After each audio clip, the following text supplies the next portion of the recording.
My guest for the morning, I have Obi Amwa. He's a member of parliament for Ekwapim South in the studio. And thanks for joining me, Obi. Thank you so much. Okay. We brought in new chairs for the week, so we're very apt for it. All right, and I see this is the first time you're sitting in them, so very comfortable. He looks regal enough. As yes, if he's a regent. Yeah, as if he's sitting in a palace. regent of Damango. But I'm mentioning Damango because we have the member of parliament for Damango who apparently, I don't know how he did it, he's running alone. I don't know whether I should seek counsel from Obi. How did he do it? He was supposed to have run with the regional minister. The Northern Regional Minister Northern currently. Regional Minister currently. Until the last moment when you the politician, do you have a way you go about it? Until the last moment when we heard that the regional minister had chickened out. Indeed, it even led to rows and demonstrations. Well, Adam Mutawakilo is a member of parliament for Damango, and the two of you, please, thanks for joining us. Thank very much. Thank you. I'm a warrior in my... Oh, you're a warrior? Yeah, traditionally? Yes. Hey, this is serious. So, I'm not a regent, and our regents don't play significant role. It's the warriors, the warriors. So the Damango equivalent of a Japanese samurai is here.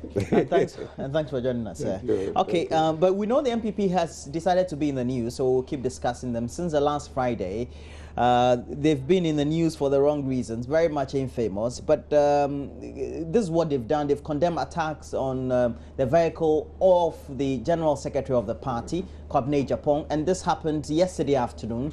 Following a steering committee meeting that was being held, and Obiamo, it was a steering committee meeting, right? That's what I heard. Okay, and he decided to recuse himself because he came to inform the meeting, according to the reports we're hearing, of is it an injunction that had been served on him?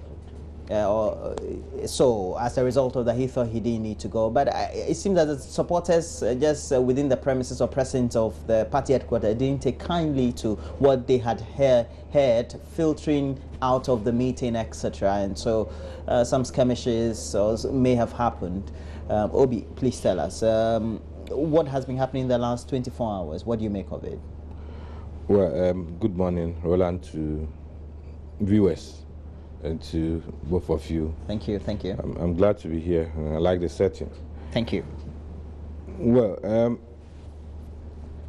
as you're aware, there appear to be constitutional and legal issues confronting the NPP. And for such a huge party, huge institution, sometimes it's not too strange to have such situations, the legal and then constitutional issues. Sometimes in boardroom wranglings. What is quite unprecedented, of course, is the decision to suspend the chairman. I mean, I've been in this party since the days of Professor Dubois and BJ Darocha. It's never happened that the party had taken a step to suspend its chairman. So it's news, and you have every right to comment and talk about such developments. That is quite in the right direction.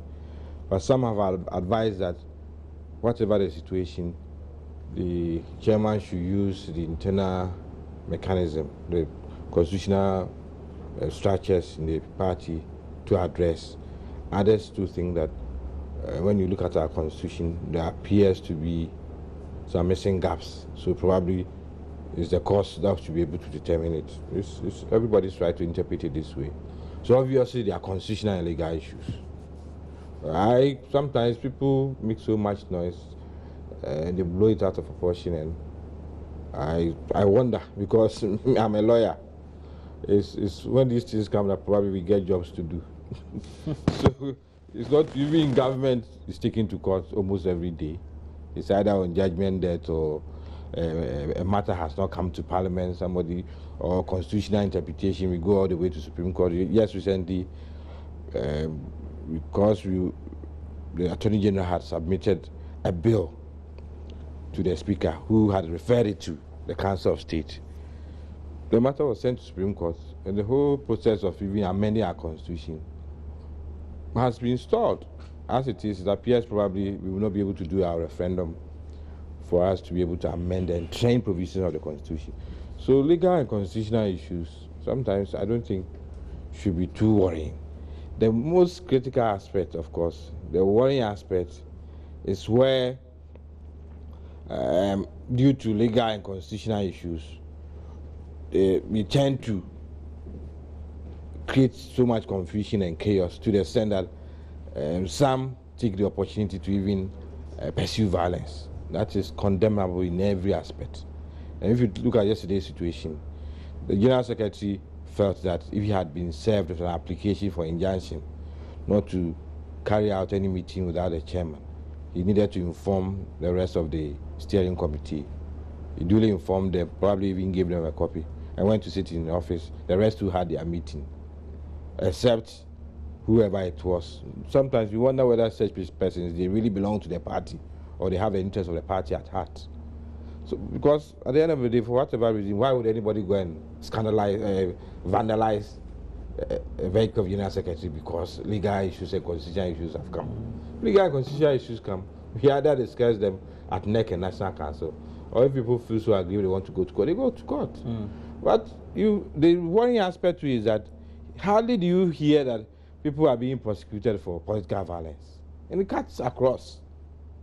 It cuts across. So I was very happy when the other time I heard the NDC issue a statement that the treasurer who had inflicted wounds on the chairman in the Hafuano constituency should be made to face the law. Made to face the law. Do you think it's something that we should do?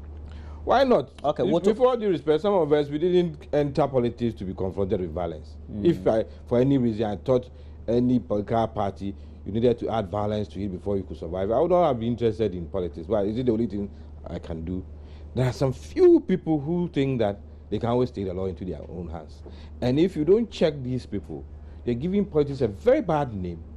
And then people sit back and say, why would anybody want to towards the end of our discussion on this subject, we'll talk on the political violence issue, especially across all the parties, and what needs to be done about it. But at the heart of all this is the genesis that there was a suspension of the chairman, for which even if you look at, it depends on who you listen to and the opinion within the NPP, was not done right, was not done perhaps the way it should have been done. I won't say legally per se, because it depends on who you listen to that will justify it. Thank you very much. Good morning to our cherished viewers, and more especially the good people of Damango constituency. This is a developing story. It didn't start this year. It started long. No, what do you mean by it? We're talking about an incident that may have started from Friday, so to speak. So if you look at, that's why I say it's a developing story. If you look at even the contest they went into, what happened immediately after the contest, it's a developing story, and therefore we got to this stage. I want to say that there are certain things by the opponent, that is NPP, they don't look at. What is the cause of the chairman's suspension? And what are the ramifications in terms of what their flag bearer sees? It's very, very important. What is the cause? He's the chairman, the general secretary. They are to ensure that all the resources of the party manage everything with the other executives. Two people have gone to activate a dormant account. Well, we've dealt with that. Do you get my point? He raised a complaint. That is a criminal issue. And instead of those people being given punishment, rather the one who has But you do agree that as far as the incident you're raising, there was a committee that he himself had made sure they put in place. And beyond that, the criticism is that he had gone outside those very jurisdictions and mechanisms of the party to externally address it with the security agencies. I mean, ultimately, internally and externally, such procedures were wrong when they becoming of a national chairman. If somebody has set an account illegally and operated it, that one is okay. But the one who brought in the security and therefore breaching the internal party, he should be punished. Is that what you are saying? That if somebody go open an account, money lodged in, spent it's an old account that was reactivated. Yes. Who should reactivate it? Who has the power to reactivate it? That one is nothing. But the one who has invited the police is the one who... So your point is what? So that is what I said. It's a developing story. And it indicates that from all that time, two, that is the chairman and general secretary, have been earmarked to be asked. And I have a problem that today the head office of NPP is now a battleground. That's not fair. It's not a very fair comment to make. Just some few days ago, we've had just yesterday we've had people also come to mass up at your headquarters from, is it North Tongu or so? Beat up somebody. Well, not necessarily, but to raise protests, so to speak. No, you can go and raise your concern. But where 4 days ago is it when a taxi and a motorbike was burned at that spot, and yesterday, and nobody has been arrested. And what the party did, I saw the issue a statement that the party is not happy. I think the party, they should be able to know who and who have done that, because it is not packed at some different place. It was packed at their party headquarters, and they have the invisible forces there, or they couldn't see what has happened. If they are not able to see it, then I will urge them to write to the IGP to get a police post there, so that they can make sure that the property of people and those living around are protected. Because if it happens there, and for all this while, look at what has been happening, and nobody is complaining, nobody has been arrested or prosecuted, then we have a problem. They have a very serious problem. So I thought that the letter issued by the party should have gone further to invite the police to come and investigate and get the culprits. That is what I thought it should have been. But not to just make it that the party is not aware of what. But it was packed there. Two, the other question raised is that if there is an interlocutory injunction and the General Secretary receives a copy and informs the committee, I'm not a lawyer, but I believe that the moment they are aware of that, then it takes effect. And Judge Assam, one of the judges, when they couldn't serve him, they published it in the dailies. So I believe that once the General Secretary receives it and informed, it is the party that has been informed. And therefore, the meeting need not go to have gone on yesterday. So I want to say that the leader of the party, who is the flag bearer, why is it that any time there is these issues happening, he's always out of the country, and he will never come until it settles? Why? There are a lot of questions surrounding that. Anytime he travels out of the country, something happens. When he's in the country, things are okay. You travel. But you know that he is not the gentleman or the one who has the position to convene such steering committee meetings. No, even if he was, he couldn't have come to intervene in many of the things. Because the constitution of the party doesn't allow him or grant him that very that is very important. I would have wished that somebody comes to outline what the Constitution says and what they have done. Well, the Constitution is a public document, Mr. Utawakil. No, in their arguments, so far, it is the lawyer of Afoko, who refers to the Constitution and inform everybody that even when he was suspended, he has 21 days to respond. During that period, he's still the chairman until after the 21 days elapse. And I wanted to see them coming out with the same constitution. It's good that to argue their point. It's good. We follow due process. It's good that you've raised that. Now, Obiama, you just hold on to whatever it is. The issue of the suspension of the chairman, we know that is at the heart of all that is happening currently from the last Friday. Is this something that, as a rank and file, you say that the NPP is happy with, or perhaps maybe procedurally?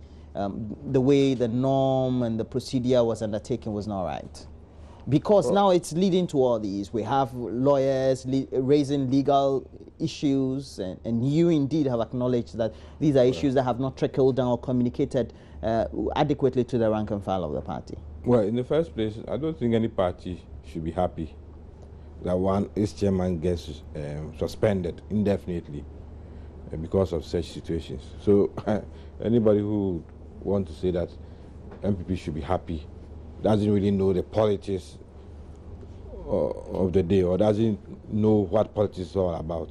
No party Even the smaller parties, very smaller parties, if you hear them removing their chairpersons or suspending them, they sound so agitated and aggrieved. How much more a huge party like NPP? No matter the situation,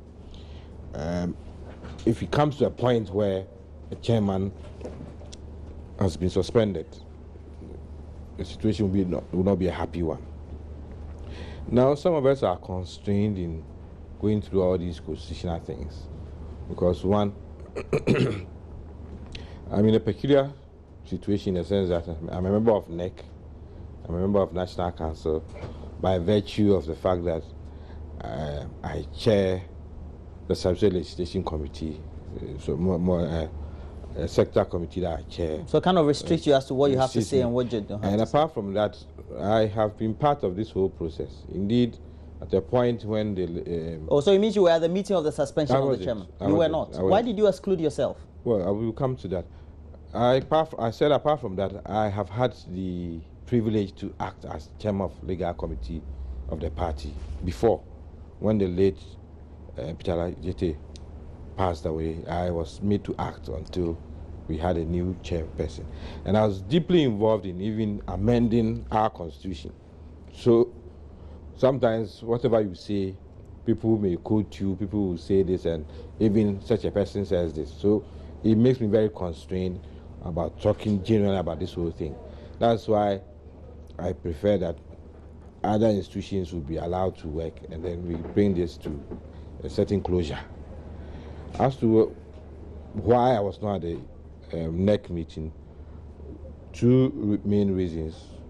One, the notice came very late to me. Indeed, it was the night before that the deputy minority leader called us, or at least called me, that there will be a meeting in the morning towards going to NEC. So the notice was late. Two, and I must be very frank, I cannot hide it. Two, I was late for the meeting, so I had decided that I would drive straight to the head office, party office, for the meeting. Until on the way, I heard that there was violence there, that motorbikes and taxis had been attacked. So I just decided to stay away. I will not hide it from anybody. I mean, if I'm invited for a meeting, and before I get there, people start calling me, are you listening to radio? They say a motorbike has been bent and a windscreen of a taxi has been smashed. I will not drive there for any reason. So I stayed away. And eventually it turned out that even a lot of our MPs couldn't attend the meeting in Parliament, and subsequently most did not turn up for the next meeting. That's what happened.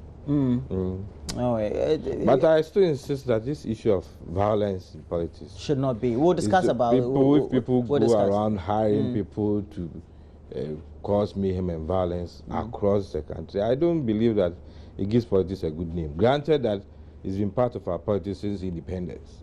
Do you think your flag bearer could have played a role? Because Honorable Tawakilu is raising an issue. He thought perhaps, or he's thinking, that your flag bearer could be very much instrumental in calming nerves, so to speak. Well, unfortunately, he's out of town. He's not been part of what has gone on. And he may, maybe through email or phone or whatever, communicate. But it's not the same as being present and also maybe appealing to parties. So I'm not in a position to say that he should have played a role that he didn't play. He's out of town, and that is one unfortunate aspect of this whole NEC meeting. I said I didn't want to speak much, but if you attend a NEC where most of the key persons don't attend, it becomes a difficulty for everybody. Does it rate to you? The president was not available, minority leader was not available, flag bearer was not available, running mate was not available, general secretary was not available, the legal chairman was not available, second vice was not available. It's just like a household of 5 people, 3. But they said they formed a quorum, though. That's what we. I was coming to that household of 5 people, 3 children and parents, and then the children are 3, so they form a quorum. And where are the parents? It doesn't speak well of us. It's not good at all. All right, but they are the biggest opposition party. They are the force that could make sure the NDC is booted out of government, and it's a jolly ride for you. You're going helter-skelter about it, making politics out of it. The most important thing for us, is to ensure that we have a strong opposition. Yes. Meaning what? And to ensure that we deliver on our mandates. That is very critical to us. It's not for you to ensure that there's a strong opposition. No. It's not for you to ensure. No, we'll be grateful if you come out to compete. No, it's not for you to ensure. The Constitution doesn't give you any role to play in getting a strong opposition. Yours is to make sure that you abide by the Constitution, and those who oppose you deliver on your promises. Also play their role. Don't look at the camp of your opponent. It's very, very important. Okay. When they have problems, we need to also draw. Okay, just go on, sir. Just go on. For example, he indicated that at the NEC meetings, he wasn't there, some other prominent people.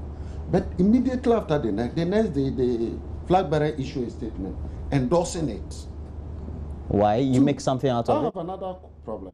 How is the one who is going to benefit from the outcome if Ofoko is suspended is the one who chairs it? And that is a conflict of interest. Okay, you mean the one with the position to act? Vice chairman. Okay, I get your Fred point. Blay is the one who chaired the NEC meeting, and the outcome benefited him. So I have a problem with that. Whether that is what their constitution says, or somebody independent should have convened the meeting, chair it, and the outcome, because he is a beneficiary of the outcome, if the chairman is suspended, there should be somebody neutral who convened the meeting, a decision taking, and then he comes to benefit. Then he convened the meeting, and he is the one beneficiary of the decision that was taken. I have a very serious problem with it. And I'm surprised the flag bearer the next day endorsed it. I thought that he would have done his background checks and to get enough information before endorsing it. Okay. It will be like. Did he endorse it? No, there was a statement. No, there was a statement. I don't know whether you read it well. The decision of the What he said was that NEC has taken a decision. Until the decision is overturned, he respects the decision. That is because he feels that it's the decision of the structures of the party. Yes, but otherwise you create confusion. But invariably, in interpretation, that pits the flag bearer at one side, affirming the decision of the activities of what took place. He's not in a position to affirm anything. No, it's his choice of words. It's about public opinion and what people tend to interpret. Which I will not dispute. But what I'm saying, because you are not here to look at public opinion, you want to speak facts. Yes, and what I want to say is that, given his position, if NEC has taken a decision and he's not available, some may say that then he shouldn't have spoken. But if he speaks, he's not going to say that I don't agree with NEC. You form part of the some who think you shouldn't have spoken? Not necessarily. Okay. Now I would want to warn this. On Joy FM yesterday evening, the Deputy General Secretary of the party, a known lawyer we all know, Obri Boahin, said there were some leading figures, leaders in your party, who perhaps have been compromised by the ruling NDC. That's a very serious statement to make. I can say, if I have to be sued, for example, then I beg you, they've been bribed, they are giving largesse, perhaps they give out intelligence, etc., to the ruling government, to the detriment of the development of your party, all towards the objective of 2016. How true is that? Well, I listened to parts of that interview, at least the playback and everything. But I get the impression that you could not push him to name names. You could not push him to say that this particular person. Because if you say leading members, you make it so sweeping. Are they MPs? Are they patrons? Are they national officers? Are they constituency officers, regional officers? It's so broad that it becomes difficult for you to even... It's just like Professor Dai saying that MPs, they ask for money and they ask for laptops I mean, ask for some even for their girlfriend. Just sweeping statements. Sweeping statements, and it becomes so you categorize as a sweeping statement. Very sweeping statement. But for somebody who is in the position in which he is a deputy general secretary to make such an emphatic statement, he's entitled of course, devoid of mentioning names. Yes. That's as serious as it can get. Well, that's the lot of political parties, especially in Ghana. Sometimes when political parties face internal problems, that is where you find out. Sometimes they will be in government. This is not the first time that we have heard this from any person. Sometimes even government in power, they will say, hey, they are dining with our opponents. Hey, they are too close, too cozy with this. And even for us in parliament, some of these accusations have been made against us. That they are too comfortable with NDC, or they tend to laugh too much with them, or they are not critical and hard-hitting enough. Then it means they've been compromised. I cannot speak for other people. I can't speak for myself. I can speak for myself. And I'm daring anybody anywhere, NDC or NPP, to come out to say that I have been compromised. I have a lot of friends in NDC. But our friendship does not even go beyond parliament. I don't know where they stay. I don't go to their offices. We chat only at the cafeteria. On the floor, if I have to hit them, I hit them. If I have to smile, I smile. I'm not interested. I'm not interested. And if you're not careful, sometimes these are even the designs of your opponents. Throw so much confusion in their camp by saying, oh, this is your man, you don't know. Only yesterday, I found something for him. They say, hey, everybody has been compromised. These are most. We have to be very careful as a party. Very, very, very careful. Because it got to a point, some of our members were sitting on radio saying that all the MPs have been compromised, including our leader. And nobody took kindly to it. So if you start making these statements, you tend to accentuate what others have been saying. You tend to emphasize that. So you're saying that this statement necessarily may not be true, but it's also because of untruth that may have been peddled. And if you're not careful, to the listening ears of those who tend and those on the ground, the grassroots working so hard and fighting so hard, you demoralize them. That, hey, with all the hard work we are doing, these people at the top, they have been compromised and then they are doing their own things. These such statements are not helpful at all, no matter who is coming from. If you know it, prove it and let's move on. But these sweeping statements, it happened to them when they were in opposition, especially when Francis Boku was national security, in charge of national security. Hey, don't you know this man is Francis Boku's friend? Hey, Francis Boku helped this man. He paid his fees for him. So much confusion in their camp because they say the national security advisor was the one taking care of them. And they didn't enjoy that at all. It really messed them up. To the extent that the rumor I heard was that sometimes when they met Founder Rawlings, he will end his statement by saying that, I know some of you, when we finish, you're going to tell Francis Boku all that we have said here. These things are not helpful. And for anybody holding a very high position, high profile position in the party to make such sweeping statements, it's not going to help anybody. Okay. You've been whining and dining with the opposition. You want them to be confused in their camp. You peddle untruth, and that also filters to the grassroots who perhaps don't have the discerning knowledge to be able to know or decipher or decode what is truth and untruth. And so they just take them sweepingly and say, oh, that's the truth. I don't think so. Because this is an emphatic statement that has been made. I believe that they have an And the lawyer agenda. even said that the decision that has been taken, and they'll make sure they go ahead with it. Because he was very much angry yesterday when he was ranting. He should have made mentioned names. He couldn't have mentioned. Yes, but do you know what they are doing? They want to pick individuals. They know they have lost the 2016 election. That's not fair. Let me end up. Okay. Why do you expect it to be fair? They know it's part of the game, and you think he will say that he has lost. They are very much aware that 2016 is a foregone conclusion. They have lost it already. So they are preparing the minds of their supporters to blame certain individuals for their defeat. Or somebody who said that's propaganda. I'm telling you, that's what you're doing. Because I believe that if you have this should be an internal thing. You don't come out openly and say, we know some of our members are dining with the the ruling government, and therefore, no. I think this should be discussed internally and not coming out in this without mentioning names.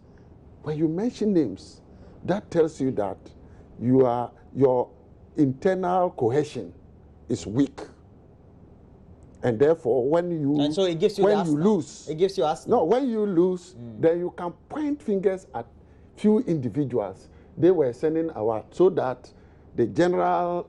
So they are preparing the ground for scapegoats. Yeah, we have on the line Dr. Kwabena Agyapong. He's a political scientist with the University of Ghana Political Science Department.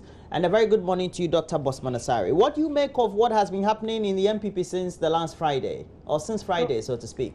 Yeah, good morning to the panelists and good morning to your viewers as well. I think that this is an unnecessary distraction in the party. This is a party that has been in opposition for almost 7-8 years or so, and you are thinking of coming into government, and it appears as if the sitting administration is not really getting things done properly. So you appear to have the gravitas, the wherewithal to be able to win the election. Then all of a sudden, there are certain distractions in the party. So you look at it from that angle, this is a party that will really struggle to tell Ghanaians that we are really ready to be able to govern, do A, B, C, and D, and to transform the economy. So I think if you are an NPP member, this is not the time for you to be excited. But I also think that there are some who argue that maybe there's a problem in the party, let's try to address the problem head on. And if we can do that, we still have enough time. Oh. Wow. No, so we just seem to have lost him. We'll try and reconnect that. And you are making a point. So that is what they are preparing. They are preparing to blame people for their defeat in 2016. So they are just preparing. So they are preparing the agenda. Sometimes. So you wait. With time, as the elections, we start serious campaign. You see them pointing fingers, this person is this person is that. And at the end of the day, then they will shift all blames on few individuals. And therefore, prevent the future potentials of those individuals. Okay, we have back on the line Dr. Kwabena Agyapong. Sir, you were making a point about how distractive this is. No, I was making the point that some would argue that this is a distraction, this is something which is unacceptable and is going to undermine the fortunes of the party. And others will also do it from an angle that as a political party we have a problem, why don't we try to address the problem head on?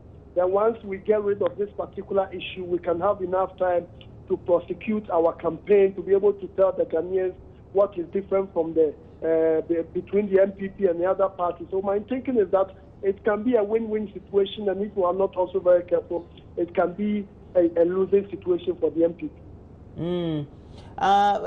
There's been the argument, and we've been talking about it here in the studio, about what role could have the flag bearer been playing in all this. We know that he's issued a statement, though, following that very decision taken by NEC on suspending the chairperson or the chairman of the party. So I think that the flag bearer is very, very important, perhaps the most significant member when you are looking at it from the individual level in the political party. So people expect a lot of leadership from the flag bearer. But we should also be looking at it from the angle that the party is made up of several individuals, people who are very intelligent, people who really understand the contours of political party management. And as a party, they have this system, the elders, they have the National Council, the executive, etc. So if in the wisdom of the National Council, the National Executive Committee, etc., they think that certain actions are necessary for the smooth running of the political party. And let's be very frank, based on the reasons some of us have heard, what we have seen being championed across time and space, etc., one will wonder whether the decision taken by the National Executive Committee could be questioned. But as a party, you are thinking of winning the election. So if there is someone whose actions will be detrimental, it will distract. Just follow the due process of the law, what the constitution of the party says, and go ahead and do it.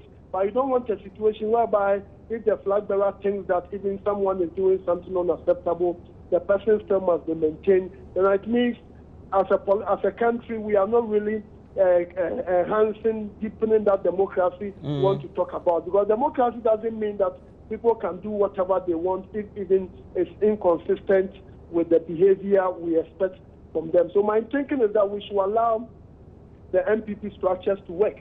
They should allow these things to work. Once these things are working, for all you know, Mr. Afoko can appeal this suspension, and they will sit down, they will look at it either internally or externally, and a court of competent jurisdiction can put pressure on the party, make sure this guy is reinstated. So my thinking is that the comments are very relevant, but let's allow the party structures to work. It should appeal through the party system or externally, and I think once the right things are done, the NPP will benefit, and Ghana as a whole will be the main beneficiary. Yeah. Okay, so thank you very much. And Bosman Asare, that's Dr. Bosman Asare is a political scientist with the University of Ghana. He said a lot, but the subject of the violence that seemed to be creeping in has always been with our politics since 1992, in the Fourth Republic. Not since 1922. Since independence. Okay, since independence. Just yesterday, we had people from North Tongu also had been having to converge at the party headquarters here in Accra, protesting concerns they have about primaries issues. We've had protestations from people in, is it Ketu North or someplace like that? And against Fifi Kwete. You know, so it's not as if it's peculiar to it's an issue that what do we do if let's say a political party like yours, big enough, it's in opposition or in government, do you go and bring in the police whilst the government in power is not accused of meddling into party affairs? Well, whether we like it or not, as part of politics, people will not always be satisfied with decisions taken by those at the helm of affairs. And indeed, people have every right to even demonstrate. It's part of their constitutional right. So that if you see people marching up at party offices or anywhere, it's part of show of disapproval of decisions taken by the party. We may accept that. We may have to live with that. I'm saying that where people think that in doing this, they can harm people, they can maim people, they can destroy property, those things should not be encouraged at all. That should not be part of our politics. I'm saying that it even enriches our politics if people think that, no, we don't agree with this, let's show our disapproval. To the extent of even saying that, no, we go on demonstration. So why didn't your party then call the CID department, or perhaps call the police to come in and reinforce and arrest those who may have perpetrated violence yesterday? No, I'm not endorsing violence. What I'm saying is that people have a right to demonstrate. They have every right. It's a constitutional right. But what I'm saying is that some think that part of politics is to be violent. Those are the ones I'm condemning, that it can happen to anybody. And if you encourage it, it will happen at the constituency level, move to the regional level, but be perpetuated at the national level. That is what we need to condemn. Otherwise, if people think that the way they went about disqualifying some aspirants to let somebody become unopposed wasn't the right way, so we will not agree, we are coming to head office to show our disapproval. Sometimes you may even just go and address them, and they feel comfortable, they walk away, that we've made our point. We have to grant those things in our politics. But to come armed, ready to destroy and maim people, it's bordering on criminality. And that's where the police will have to come in. And if your property is destroyed, the best thing is for you to report to the police, except that you may even not know who did that. Yes. Okay. But you should not encourage it. If your party office in your constituency was destroyed, in the early days of the call for nominations. Yeah. You see, I want to give a general, in politics, there are periods whereby these things come up. Yeah. During internal party elections. Yes. And during inter-party, let's say, competition, like general election, they come up. That one, you cannot avoid it completely, because it's passion. Yeah. Somebody feels that this should happen. But once you finish those levels, then you try to amend, accommodate, try to be a unifier. All the divergent people who have different views, it's your duty to convince them and bring them together for a common purpose. As we are going through our primaries, you are expecting to have certain things happening at the constituencies. and the point of call should be the national. And once the national meet them and talk to them and explain to them, we expect that they will understand, and that will bring, so the national become like a solution, one solving the problem. You're talking about the ideal situation. No. Otherwise, why would your chairman in Ahafo decide that I will not let this car be moved because it will be used to campaign for one opponent? The other person says, I have to make sure it's that is and then violence. You see, when it happens, but Obiamo is saying that it just starts from the constituents and trickles to the national level should be able to come out with a very serious recommendation. All right. That's why I say at the constituency, at the end of the day, the national is seen as people who ensure that the right thing is done. What did they do? They suspended him and asked the police to investigate and do the right thing. Let's wrap up on this matter. When you have finished all your elections and it is time for you to reconcile and form a common purpose to gear towards, and you self-destruct, that is where there is a problem. You're still doing politics with us. No, I'm just... All right.